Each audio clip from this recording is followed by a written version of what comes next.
Good morning class. बच्चों, कल हमने 2 प्रेरक प्रसंग कथा पढ़ी थी और उनसे मिलने वाली शिक्षा के बारे में भी हमने जाना। आज हम आगे का भाग पढ़ेंगे। पहला है साफ हाथ। महापुरुषों की हर बात में अनोखापन होता है। सिख धर्म के प्रवर्तक गुरु नानक एक बार अपने किसी धनी भक्त के यहाँ गए। गुरु जी ने भक्त से कहा, साफ हाथ से पानी लाओ। यानी महापुरुषों के द्वारा कही गई अनोखी बात यहाँ की जा रही है। और वे महापुरुष कौन थे? गुरु नानक, यानी सिख धर्म के प्रवर्तक। प्रवर्तक का मतलब होता है प्रारंभ करने वाले। सिख धर्म को प्रारंभ करने वाले गुरु नानक एक बार अपने किसी धनी भक्त के यहाँ गए। तो कहा जा रहा है कि एक बार वे अपने किसी प्रशंसक के यहाँ गए या अपने भक्त के घर गए और वह भक्त काफ़ी धनी भी था। गुरु जी ने भक्त से कहा, साफ हाथ से पानी लाओ। यहाँ पर आप चित्र में देख रहे हैं कि किस प्रकार गुरु नानक ने भक्त से एक गिलास पानी मांगा और उन्होंने यह शब्द कहा, साफ हाथ से पानी लाओ। तो आपने इसका मतलब क्या समझा? तो चलिए हम आगे देखते हैं इसका मतलब क्या है। भक्त ने अपने हाथ अच्छी तरह साफ किए, फिर चांदी के गिलास को मांझकर पानी ले आया। जब गुरु नानक ने अपने भक्त से यह कहा कि साफ हाथ से पानी लाओ, तो भक्त ने सोचा कि हो सकता है मेरे हाथ अभी गंदे हों, तो उसने तुरंत अपने हाथ साबुन से साफ कर लिए। और चूंकि वह धनी व्यक्ति था, इसलिए उसने चांदी के गिलास को भी साफ किया और चांदी के गिलास में पानी लेकर वे गुरु नानक को देने चले गए। गिलास देते हुए भक्त का हाथ गुरु जी के हाथ से छू गया। गुरु जी पानी लिए बिना उससे बोले, तुम्हारे हाथ तो साफ नहीं हैं। अब देखिए, अचानक गुरु जी के पास जैसे ही भक्त पानी का गिलास लेकर पहुंचा, गुरु जी ने अपने भक्त से कहा कि तुम्हारे हाथ तो बिल्कुल साफ नहीं हैं। भक्त को यह बात सुनकर बड़ा आश्चर्य हुआ। उसने अपनी सफाई दी। गुरुजी, मैंने तो अपने हाथ खूब अच्छी तरह साफ कर लिए थे। तब भक्त ने कहा कि गुरुजी, आपने मुझसे पानी मांगा तो मैंने अपने हाथ बिल्कुल अच्छी तरह से धो लिए थे, गिलास को भी अच्छी तरह से धो लिया था और तब मैंने आपको पानी लाकर दिया। गुरुजी बोले, पानी से धोकर ही हाथ साफ नहीं हो जाते। मैंने देखा तुम्हारे हाथ बहुत मुलायम हैं। इसका मतलब यह है कि तुम अपने हाथों से काम नहीं करते, सब काम नौकरों से कराते हो। तो यहाँ पर अब इस बातों के अर्थ को समझिए कि गुरुजी ने अपने भक्त से कहा कि पानी से धोकर ही हाथ साफ नहीं हो जाते। यानी तुमने अपने हाथ को साफ करने के लिए साबुन पानी का सहारा लिया और अपने हाथों को साफ कर लिया, पर जब तुम पानी लेकर के आए तो मैंने देखा कि तुम्हारे हाथ तो काफ़ी मुलायम हैं, नर्म हैं। इसका मतलब है कि तुम अपने हाथों से काम नहीं करते हो। तुम जो भी काम करते हो वह अपने नौकरों से करवाते हो। कहने का मतलब कि तुम धनी व्यक्ति हो, इसलिए अपने आगे पीछे हर काम के लिए तुम नौकरों का इस्तेमाल करते हो। याद रखो, साफ हाथ उसे कहते हैं जो मेहनत करके कठोर बन जाता है। अपने हाथों से काम किया करो, तभी तुम्हारे हाथ साफ कहलाएंगे।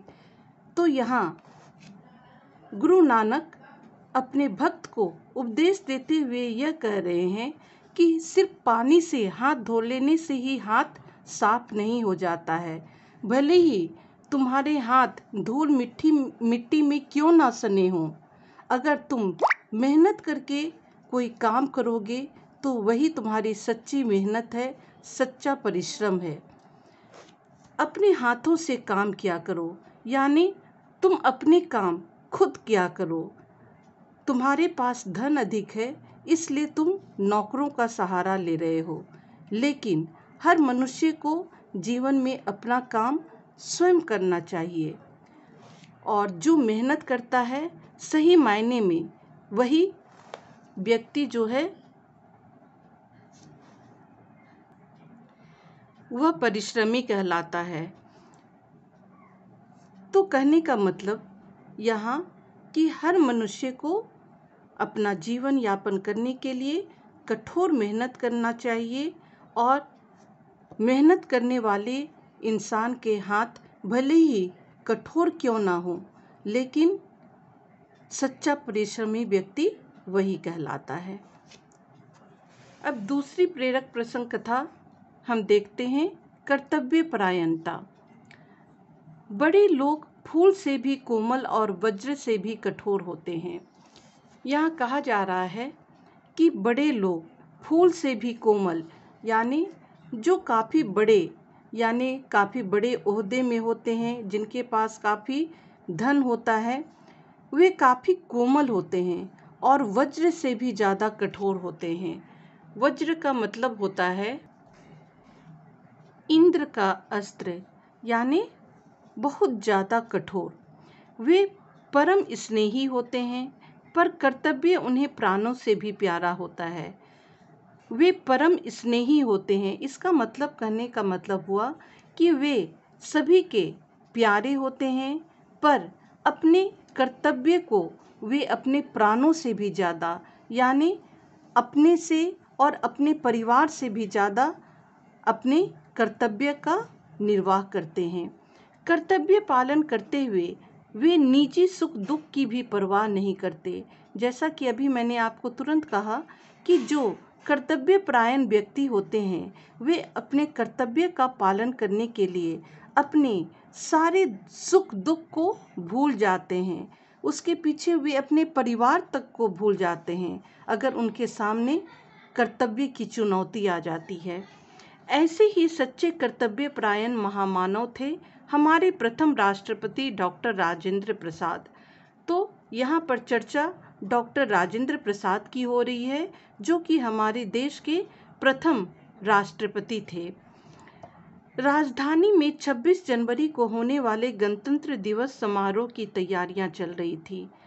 तो यहाँ एक घटना की बात की जा रही है कि 26 जनवरी का समय था और गणतंत्र दिवस समारोह के लिए सभी लोग तैयारियां कर रहे थे। राष्ट्रपति जी को राजपथ पर झंडा फहराना था और परेड की सलामी देनी थी। गणतंत्र दिवस के दिन राष्ट्रपति ही झंडा फहराते हैं, तो राजेंद्र प्रसाद जी को भी उस दिन झंडा फहराना था और झंडे को सलामी भी देनी थी। अचानक 25 जनवरी की आधी रात में राष्ट्रपति जी की बड़ी बहन का स्वर्गवास हो गया। 26 तारीख की यहाँ बात हो रही है कि 26 जनवरी का दिन था, यानी गणतंत्र दिवस।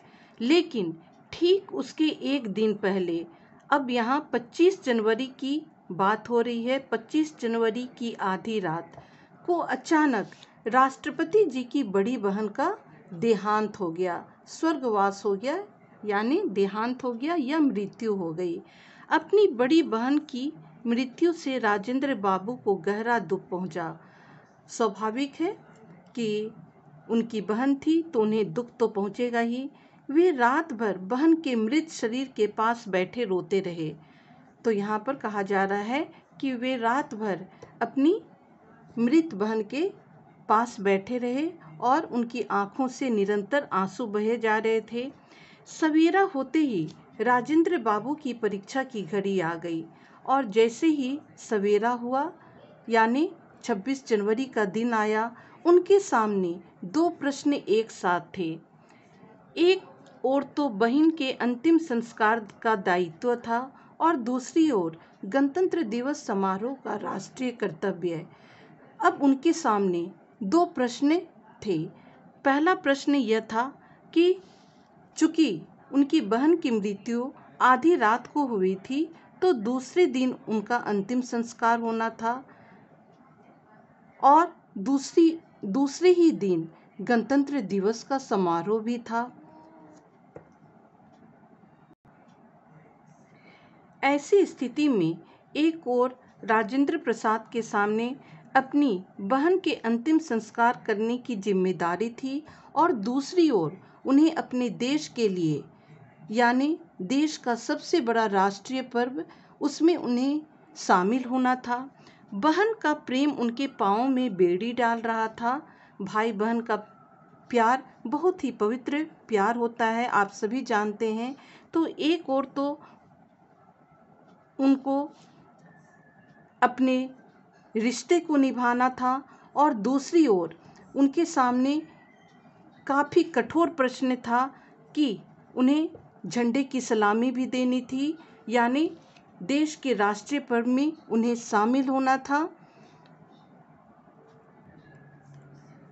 अब 26 जनवरी की सुबह उनके सामने ये दोनों प्रश्न कठोर समस्या के रूप में उभर करके सामने आए, लेकिन उन्होंने देश के सामने अपने परिवार के दुख को अपने मन में छुपाकर, यानी बहन की मृत्यु के दुख को कलेजे में छुपाए वे निश्चित समय पर समारोह स्थल पर पहुँचे। तो हम इस तरह से देख रहे हैं कि उन्हें अपनी बहन की मृत्यु का बहुत ही दुख था, लेकिन वे उसे प्रकट भी नहीं कर सकते थे, क्योंकि समारोह स्थल पर कई तरह के लोग होते हैं। वहाँ अपने निजी दुख को लोगों के सामने प्रकट करना ये भी बहुत अच्छी बात नहीं थी। तो उन्होंने उस दुख को अपने कलेजे में अंदर छिपा लिया, यानी अपने हृदय के अंदर उसे छिपाए रखा। फिर उन्होंने झंडा फहराया और परेड की सलामी ली। फिर उन्होंने झंडा फहराया, यानी 26 जनवरी की सुबह उन्होंने देश के राष्ट्रीय पर्व को उत्साह से मनाया, ताकि लोगों को ये ना लगे कि उन्होंने देश के सामने अपने परिवार को प्रमुख स्थान दिया है। उन्होंने पहला स्थान अपने देश को दिया, अपने झंडे को सलामी दी, परेड की सलामी ली और कार्यक्रम समाप्त होने पर दोपहर बाद उन्होंने अपनी बहन के अंतिम संस्कार का दायित्व निभाया।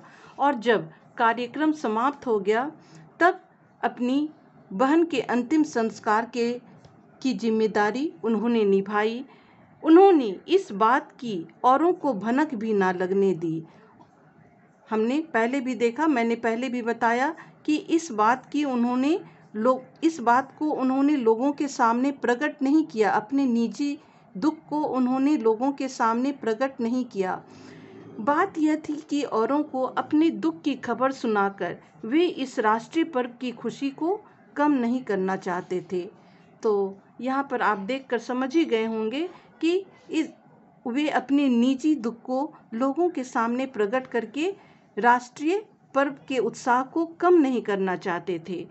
क्या राजेंद्र बाबू सचमुच फूल से भी अधिक कोमल और साथ ही साथ वज्र से भी कठोर नहीं थे? तो यहाँ पर यह प्रश्न उठ रहा है कि इतने कोमल हृदय वाले व्यक्ति, इतने नर्म दिल वाले व्यक्ति होने के बावजूद समय आने पर उन्होंने अपने हृदय को कितना कठोर बना लिया। इससे हमें उनकी देशभक्ति, यानी देश के प्रति सच्ची देशभक्ति और कर्तव्यपरायणता का गुण साफ झलकता है। तो इस तरह से आज हमने 2 प्रेरक प्रसंग कथाएं पढ़ी, जिसमें यह सच्ची घटना थी, डॉक्टर राजेंद्र प्रसाद की सच्ची घटना थी। इस कथा से मिलने वाली शिक्षा के बारे में भी हमने जाना। आप भी इसे 2-4 बार पढ़ेंगे और इसे समझने की कोशिश करेंगे। Thank you class.